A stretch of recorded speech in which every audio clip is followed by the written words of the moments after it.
Vamos a continuar nosotros llevándoles esta cobertura extraordinaria en medio de la crisis y continuamos. Así es, porque en medio de una accidentada sesión, el jefe del gabinete presentó ante el Pleno la cuestión de confianza. Y esto generó la molestia y protesta de varios parlamentarios.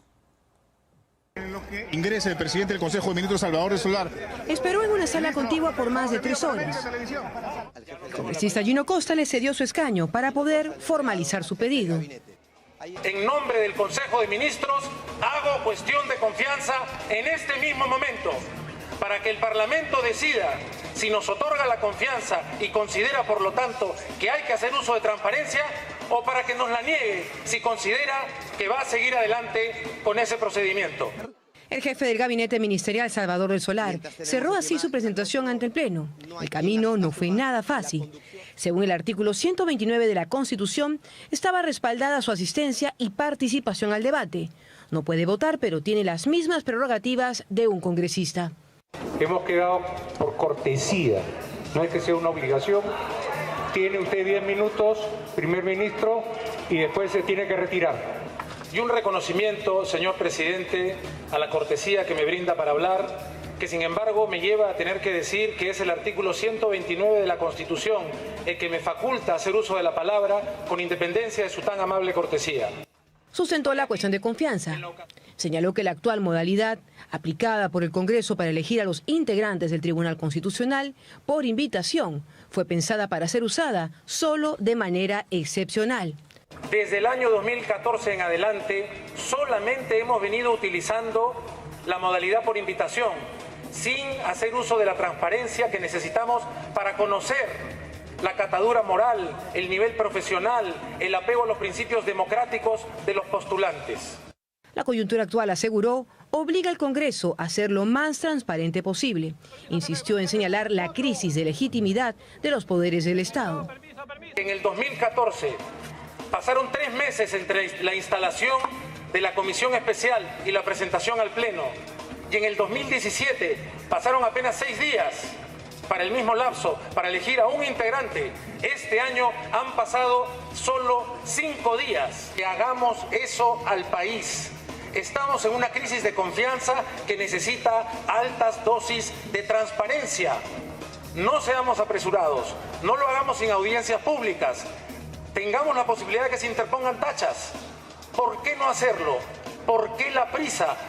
El proyecto de ley del Ejecutivo plantea la designación de una comisión especial elegida por el Pleno, respetando la pluralidad, con la veeduría de la Defensoría del Pueblo y la sociedad civil.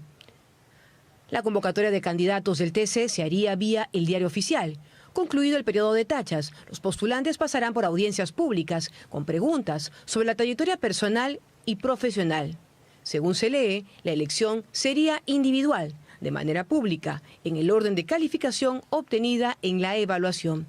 El proyecto de ley que plantea esta modificación de la ley orgánica del TC fue entregada al Congreso minutos antes de la presentación de Del Solar ante el Pleno. Y en una votación bastante polémica, por decirlo menos, Gonzalo Ortiz de Ceballos fue elegido como nuevo miembro del Tribunal Constitucional. María Elena Foronda denunció que usurparon su voto.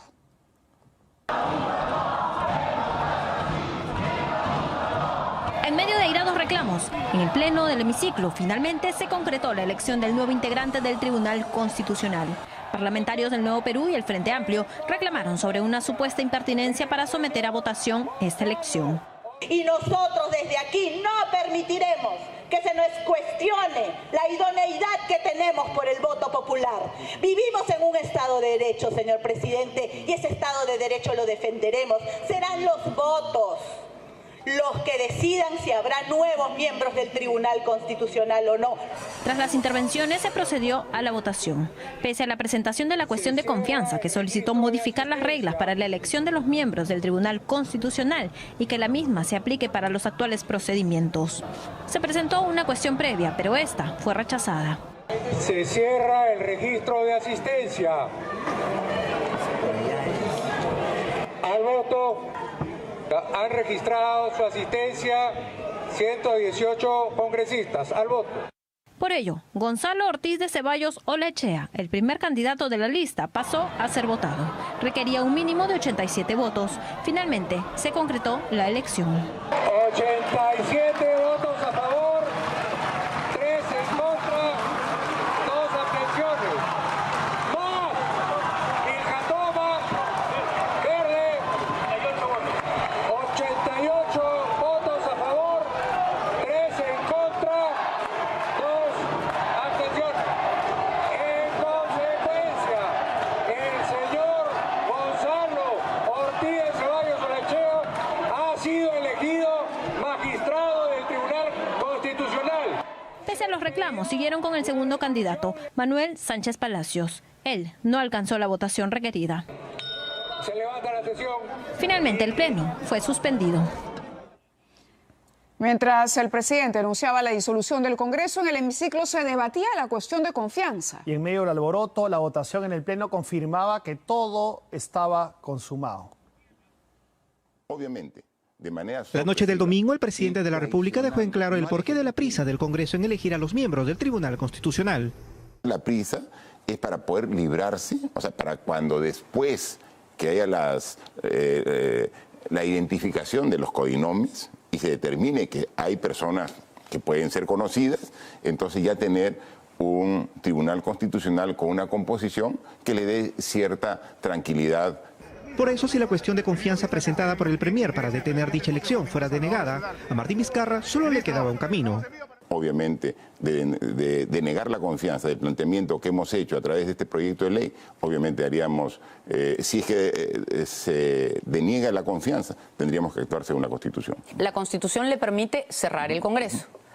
¿Usted declararía disuelto el Congreso? Sí, en aplicación estricta de la Constitución. Y finalmente ocurrió así. La cuestión previa presentada por Marisa Glave para detener la elección fue rechazada por 80 votos y apoyada solo por 34 congresistas. Con la misma asistencia se va a consultar la propuesta del candidato Gonzalo Manuel Ortiz de Ceballos Olaechea, marcar asistencia para el voto. Parlamentarios de izquierda tomaron la parte baja del hemiciclo y desataron su furia ante la mesa directiva, que imperturbable seguía haciendo sonar el timbre. Empezaron a golpear los escaños y a gritar.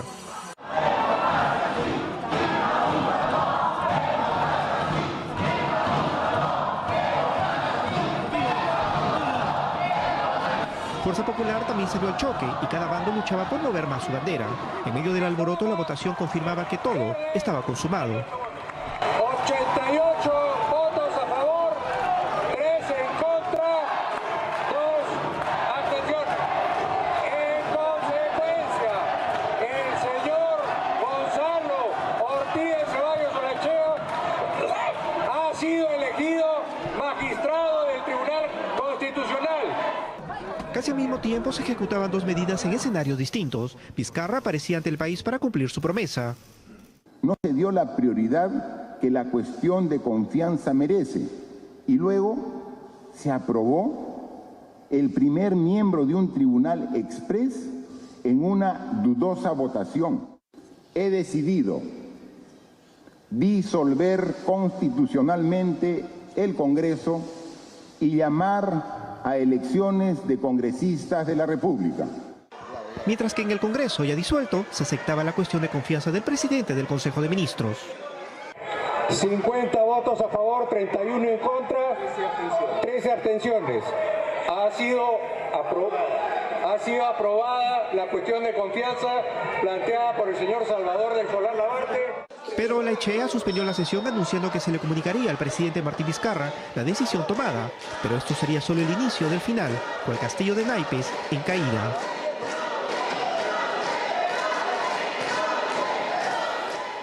Y como vemos, en el Congreso se vivió un ambiente muy convulsionado. Los fujimoristas calificaron de ilegal el anuncio del presidente Vizcarra e iniciaron la búsqueda de votos para aprobar una vacancia. Aprobado, se suspende la sesión. La noticia lo sorprendió cuando ya habían levantado la sesión, tras aprobar la cuestión de confianza con 50 votos a favor.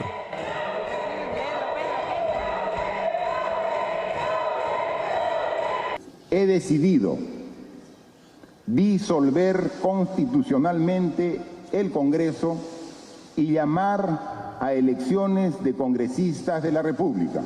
Por un lado, las fuerzas de izquierda celebraban. El resto, incluyendo a la vicepresidenta Mercedes Arauz, permanecían en sus escaños mientras revisaban presurosos sus celulares. Algunos abandonaron el pleno para evaluar la situación lejos de las cámaras. El presidente del Congreso retomó la sesión y los parlamentarios no se guardaron nada. Se reanuda la sesión. Se lanzaron duros calificativos y acusaron al mandatario de dictador y golpista e hicieron un llamado a las Fuerzas Armadas. Y le pedimos a las Fuerzas Armadas del Perú, le pedimos a la Policía Nacional del Perú, que no se presten en lo absoluto a este golpe de Estado, a esta mascarada que Vizcarra está montando. Él y sus ministros terminarán en la cárcel. Nosotros terminaremos en la historia defendiendo a la Constitución. No será primera vez que estas cosas pasan. Han venido al Congreso de la República a boicotear una sesión plenaria. Los señores que pretenden imponer y perpetrar aquí un gobierno dictatorial, un gobierno como Chávez, un gobierno como en Venezuela, como en Nicaragua y como en Bolivia. Tras abandonar el pleno, las bancadas de Nuevo Perú y el Frente Amplio insistieron en señalar la actitud obstaculizadora de sus colegas de Fuerza Popular. Sus intereses y sus cercanías con personajes que tienen intereses particulares en entes como el Tribunal Constitucional. Su preocupación frente a las delaciones y los codinomes que vienen de Brasil. Eso es lo que representa el día de hoy el grupo fujimorista en este Parlamento. Un Parlamento que ha tenido que ser rescatado de las garras de la corrupción por la ciudadanía. Eso llegó a su fin por el reclamo soberano de la ciudadanía. Y porque en realidad este Congreso se ha ganado a pulso el repudio y la falta de legitimidad de todos nuestros pueblos. La bancada oficialista también respaldó la disolución del Congreso, mientras una moción multipartidaria para declarar la incapacidad temporal del presidente Martín Vizcarra comenzaba a circular, abriéndose un nuevo frente de confrontación con el Ejecutivo. El Congreso, luego de un rápido